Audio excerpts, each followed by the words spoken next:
एमपीएससीच्या संयुक्त पूर्व परीक्षा जवळजवळ 7 महिने उशिरा जाहिरात निघाली आणि या सगळ्या उशिरा निघालेल्या जाहिरातीचा फटका ज्यांचं वय बसत नाही त्या मुला मुलींच्यावर होतोय.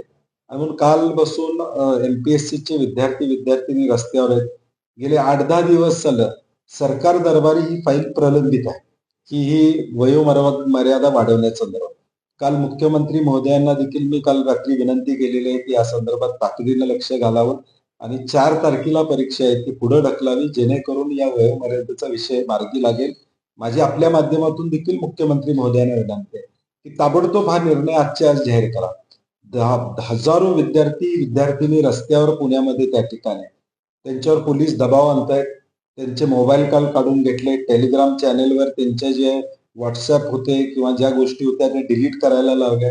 मला वाटतं ही कुठली लोकशाही आहे?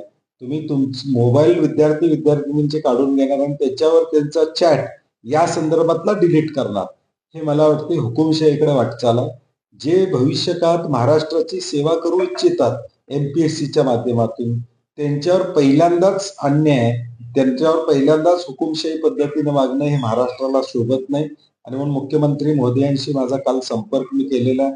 त्यांनाही ही कल्पना दिलेली आहे की ताबडतोब यामध्ये निर्णय घ्यावा आणि आता त्वरित या संदर्भातला निर्णय मुख्यमंत्री महोदयांनी घ्यावा एवढी विनंती. हे आहे गोकुळचं श्रीखंड, अगदी जिभेवर रेंगाळणार. जिभेवरच नाही तर मनावरही रेंगाळणार. गोकुळ श्रीखंड, मनावर रेंगाळणार.